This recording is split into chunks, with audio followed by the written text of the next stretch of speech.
Let me introduce myself. I am Mrs. Manimegalai. I am working as an assistant professor in the Department of Economics, Bishop Heber College, Trichy. In this class, I am going to explain the concept of HRM and the meaning, definition, and some of the importance of a HRM, nature and scope of HRM, and all other thing which is related to HRM. Let me see the definition of HRM first. According to David Dekenso and Stephen P. Robbins, HRM is the process consisting of the acquisition, development, motivation, and maintenance of human resources. Let me see the characteristics of HRM. HRM alone can be creative because they are having skill, number of skills they are having. And human resources alone can think, act, and is capable of analyzing the situation before assigning at the conclusion.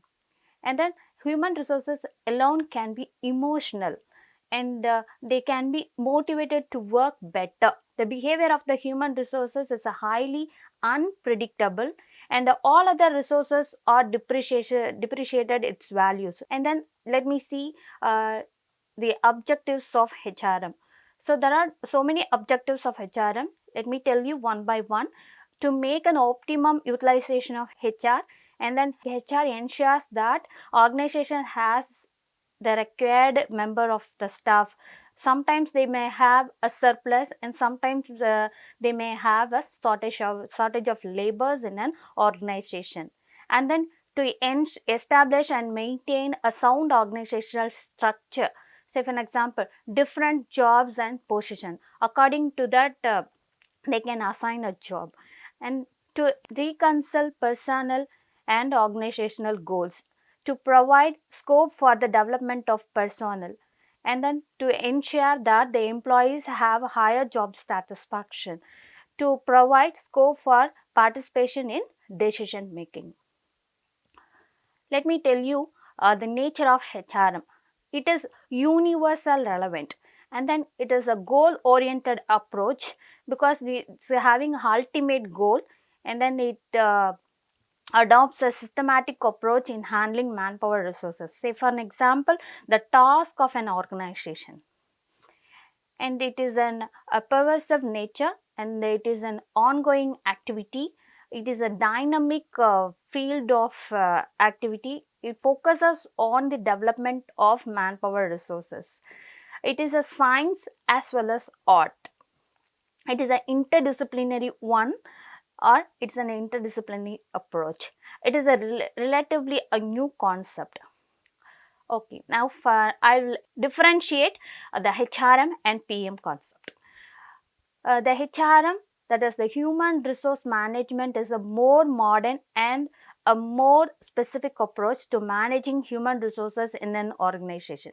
But in the case of PM, no, that is personnel management, is a little one and more traditional way of handling employees at a workplace. Let me tell you what are the concept which is comes under HR, human resource management.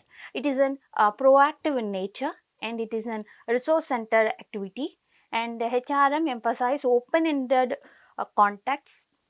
HRM is based on the principles, and HRM seeks to develop the completeness of the employees. HRM emphasizes autonomous work groups. But in the case of personnel management is mainly reactive in nature and it is a basically employee center. PM emphasizes the strict observance of defined rules, and PM consider job satisfaction and morale. PM is regular status that is administration function. PM is mainly focuses on the norms and rules and regulations of the organization, and PM emphasizes monetary rewards and connectional job designs. Let me tell you there are some of the similarities between HRM and PM.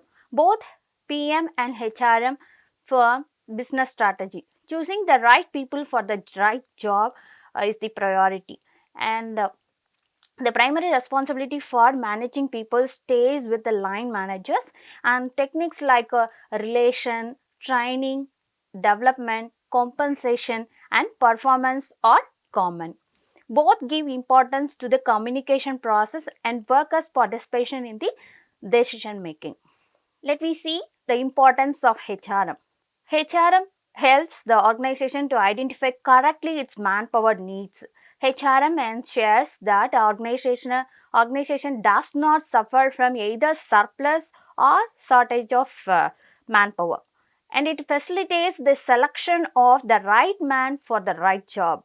It focuses on the development of skill of every individuals. Performance appraisal is the integral part of HRM.